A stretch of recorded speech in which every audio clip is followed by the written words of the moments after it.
Well, no, we didn't make it clear expectation. Like, be really clear about what your expectations are. I mean, that's why it's good to have job descriptions and things like that, because, then, KPIs, key performance indicators, if you have employers, like you have something to measure against, something And if you have none of that and everything's obscure, then yeah, it's going to be way harder. So I would just say make things really clear up front, and then you should be okay. Because then if the guy's always taking off saying, hey, this isn't what we agreed on, you don't have a job anymore, buddy. Yeah. Yeah. I mean, to be fair, there's families that their whole life revolves around sports, and there's other people that their kids are playing a sport one time on Saturday or something, and that's accepted. I mean, I guess I look at it like sports are super healthy too. And I think even the expectation when I was a kid, we started work, I think in our family, it was kind of expected by 12 or 13 that you'd be working every day after school.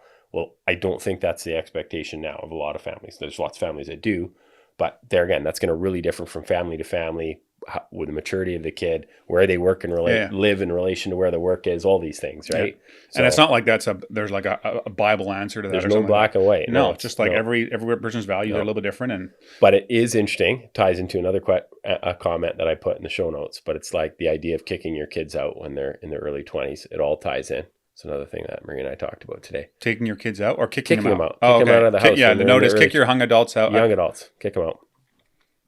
Lots of young adults in my life that live at home, right? They're all somewhat entitled, right? Like they don't think they are because they love their parents and appreciate whatever. They say they appreciate it, but as in all things in life, you never really appreciate what you have until it's gone to some degree. It's hard to you have to know the difference, right? And I think that like sitting down, it is amazing. It's like almost totally, freaks out, and I'm literally I think about it a lot. Just pumped to go sit down again. Yeah.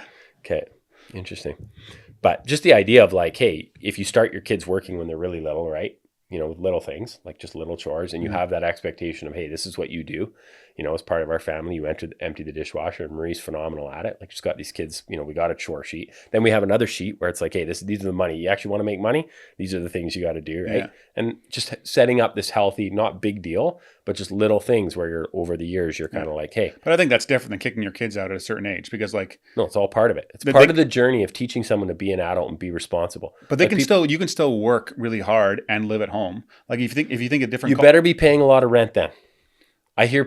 Trust me, I have this discussion with parents all the time. But you don't think it's cultural if you think of like the East Indians and they all live in one huge house together. And like I'm not advocating we do that. Wouldn't work. No, we are doing it. It's a problem. Wouldn't work for me. We are doing it. I'm going to get myself. But like there's different cultures that do things differently. Like I think it's important to teach your kids at work, but. You need to kick them out of the house. Teach them to be young. Younger the better.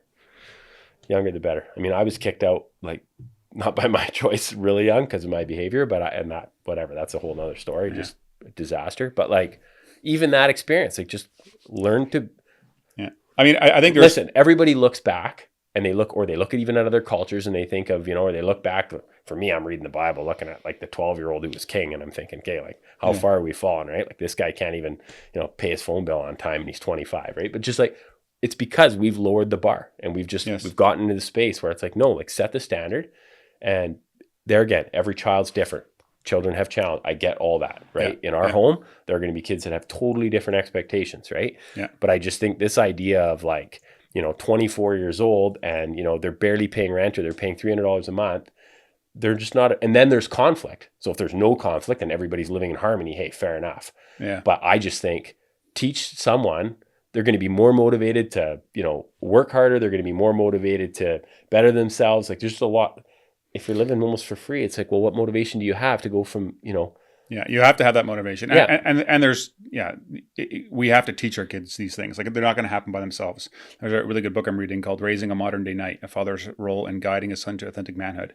And it takes like basically the medieval ages, the different ways someone became a man and the stages of like, you had to go work with a knight for a while. Then you had to go do this. Eventually they probably just stabbed him. But they graduated basically to different levels of like, now you're a man, and now basically there's like very little not very much intentionality at all behind it.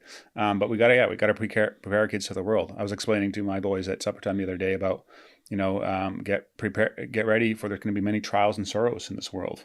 but take heart because Jesus has overcome the world. I was like, you guys are going to be growing up, and like it's hard out there, like, and you need to be ready to stand for your faith, and you need to be ready to like defend these things. And it's not good, but this isn't home. This isn't our world and stuff like that. We just got to like, and to get them ready to be faithful and to show up with intentionality, but it doesn't just happen, right? Like you need to put, just like building a business, you want to go build a monster, like it takes effort, right? Like a lot of work. And so you want to build a monster of a family or a kid, stuff like that. Like if you want to like parallel, it's you gotta train. Yeah.